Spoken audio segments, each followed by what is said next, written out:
تو یہ ایک پہلا مرحلہ ہے جس میں یہ چیز اچھا مکمل ہو جائے تو پھر ہم مذاکرات کی طرف آگے بڑھیں گے. اور حافظ نعیم الرحمان صاحب نے جماعت اسلامی میں اپنا مشورہ مکمل کر لیا ہے. پریس کانفرنس میں بھی انہوں نے اناؤنس کیا ہے کہ میری سربراہی میں کمیٹی ہوگی، لیکن جب مرحلہ ہوگا مذاکرات کے آغاز کا تو ہم اپنی کمیٹی بھی اناؤنس کر دیں گے. تو دوسرا یہ بتائیں لیاقت بلوچ صاحب کہ جو 10 نکات آج جماعت اسلامی نے رکھے ہیں، ایک چارٹر آف ڈیمانڈ آپ کی طرف سے سامنے آ گیا ہے کہ جس میں آپ کہہ رہے ہیں کہ بجلی پہ جو حالیہ ٹیکسز ہیں وہ ختم کیا جائے، 50% تک جو ہے وہ بجلی کم کی جائے 500 یونٹ تک استعمال کرنے والے صارفین کے لیے. آپ کہہ رہے ہیں پیٹرولیم ڈیولپمنٹ لیوی ختم کرے جو کہ آئی ایم ایف کے کہنے پہ لگائی گئی ہے، شرط ہے ایک. پھر آپ کہہ رہے ہیں کہ جو آئی پی پیز ہیں وہ نیگوشیٹ کریں، وہ نیگوشیٹ پاکستان کر نہیں سکتا، سوورن گارنٹیز ہیں. کئی چیزیں اس میں آدھی سے زیادہ چیزیں وہ ہیں جو کہ گورنمنٹ آف پاکستان خود بھی نہیں کر سکتی، تو کیسے آگے بڑھیں گے پھر؟ دیکھیں مسئلہ یہ ہے کہ بھی حکومت نے تو ایک بجٹ بنایا اور جسے قوم نے اس وقت بھی مسرت کیا، اور اب بھی اس بجٹ کی موجودگی میں نہ معاشی صورتحال ٹھیک ہو رہی ہے بلکہ عوام کی صورتحال مسلسل دگرگوں ہو رہی ہے.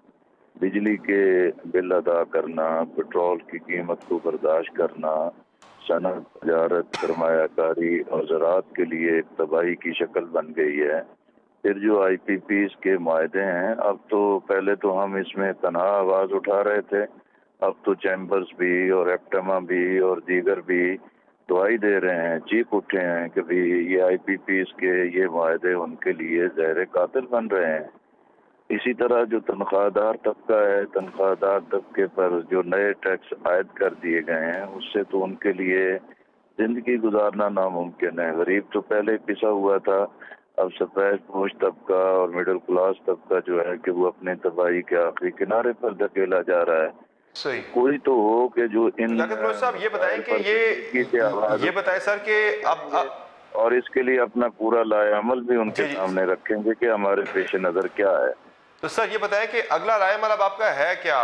یہ جو آپ نے ڈیمانڈ رکھی ہے 10 حکومت کے سامنے، اس پہ آپ کو کوئی ٹائم بھی دیا گورنمنٹ کو کتنے دنوں تک اس پہ وہ کوئی پیش رفت کرے؟ اگر نہیں ہوتی تو کتنے دن تک آپ ادھر لیاقت باغ ہی بیٹھیں گے، آگے نہیں بڑھیں گے؟ اور آگے بڑھنے کے والد صاحب نے کیا سوچ رکھا ہے کہ کتنے دنوں بعد پھر آپ آگے بڑھیں گے اگر پیش رفت نہیں ہوتی؟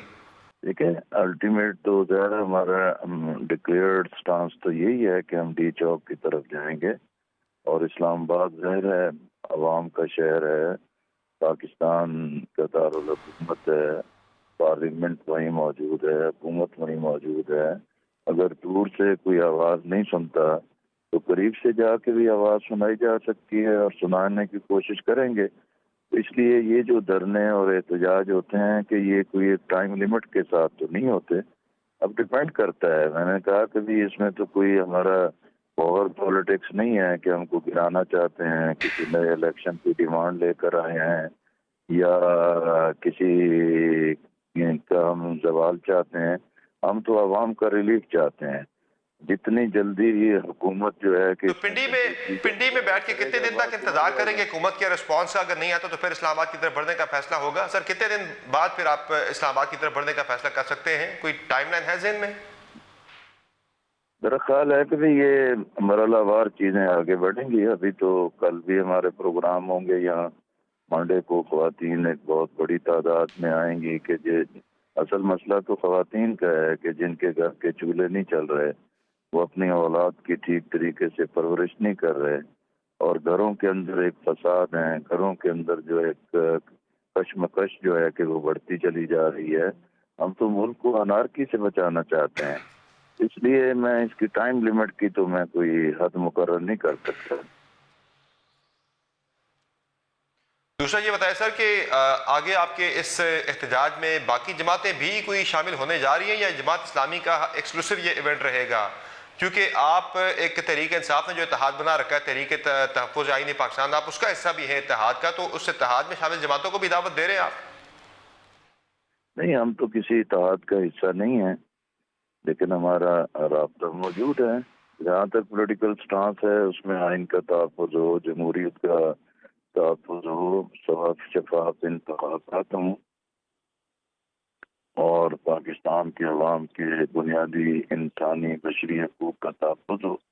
ان چیزوں پر ہمارا اتفاق ہے، لیکن یہ ایسا مسئلہ ہے کہ جس پر ہم نے احتجاج کیا ہے، بدقسمتی سے باقی جماعتیں جو ہیں کہ جو ماضی میں حکمران رہی ہیں یا اس وقت حکمران ہیں، ان کو عوام کے ان مسائل سے کوئی سروکار نہیں ہے.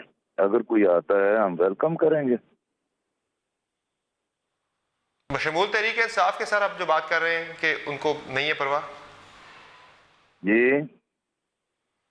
میں اپوزیشن کی پارٹیز کی بات کر رہا ہوں کہ جس میں تحریک انصاف اس وقت ایک لیڈنگ پارٹی ہے اپوزیشن کے اندر، ان کی آپ بات کر رہے ہیں؟ جی آج اسد کیسر صاحب کا ٹیلی فون آیا تھا، انہوں نے ویلکم کیا. ہم نے بھی شکریہ ادا کیا کہ بھی آپ نے فون کیا ہے اور ہمارے اس دھرنے اور احتجاج پر ویلکم کیا ہے.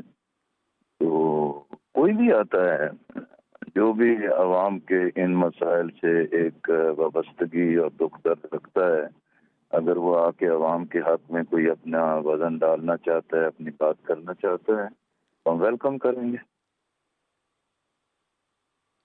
اور چارٹر آف ڈیمانڈ جو آپ کا ہے 10 توقاتی، اس پر اگر عمل درآمد 4 پہ ہو جاتا ہے، 6 پہ نہیں ہوتا، یا آدھی پہ ہو جاتا آدھی پہ نہیں ہوتا، 10 کی 10 بنوائیں گے یا آدھی بھی مان دی جائیں تو قابل قبول ہوگا؟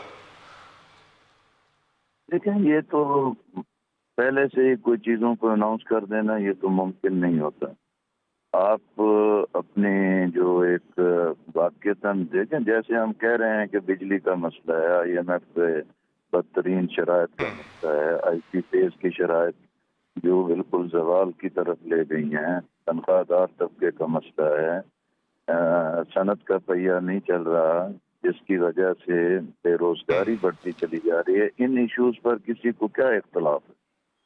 اور اگر عوام کے یہ مسائل حل ہو جائے، سر میں اسی لیے کہہ رہا ہوں کہ میں سوال اس لیے کرتا لیکن بلوچ صاحب کہ آدھی ان میں سے شرائط وہ ہیں جو حکومت کے اپنے اختیار میں بھی نہیں ہے ان پہ عمل درآمد کرنا. میرا خیال ہے کہ ہر چیز حکومت کے اختیار میں ہوتی ہے، اصل تو تدبیر ہے اور نیت ہے کہ بھی آپ پبلک کو کیا ریلیف دینا چاہتے ہیں. ہر چیز ممکن ہو سکتی ہے. بہت شکریہ سر، بہت شکریہ لیاقت بلوچ صاحب، اپنے پروگرام میں جوائن کیا. ناظرین آپ گفتگو سن رہے تھے نائب امیر جماعت اسلامی لیاقت بلوچ صاحب کی، جن کا کہنا ہے کہ حکومت کو فی الحال وقت دے رہے ہیں، پنڈی سے بیٹھ کے ہی اپنے مطالبات جو ہیں وہ دہرائیں گے گورنمنٹ کے سامنے، لیکن اگر نہ مانی گئی بات تو پھر اسلام آباد پہنچ کر زور و شور سے اپنے مطالبات حکومت کے سامنے رکھے جائیں گے. پرائم میں مختصر بریک لیں گے، بریک سے واپس آئیں گے، بات کریں گے پاکستان تحریک انصاف کی کہ جس کی اسٹریٹجی کے اندر، پولیٹیکل اسٹریٹجی کے اندر بڑی تبدیلی آئی ہے کہ وہ تحریک انصاف جو ایک ہفتہ پہلے تک اسٹیبلشمنٹ کے حوالے سے بڑے سخت بیانات دے رہی تھی، اب اس کی پالیسی میں نرمی آئی ہے اور پورا ایک جو پوری حکمت عملی ہے سیاسی وہی تبدیل ہو چکی ہے، جبکہ حکومت کی بھی تحریک انصاف کے حوالے سے جو حکمت عملی ہے، اسٹریٹجی ہے، اس میں ایک تبدیلی نظر آ رہی ہے. آج پھر گورنمنٹ نے تحریک انصاف کو مذاکرات کی دعوت دی ہے. ہونے کیا جا رہا بات کریں گے بریک کے بعد، ہمارے ساتھ رہیے گا.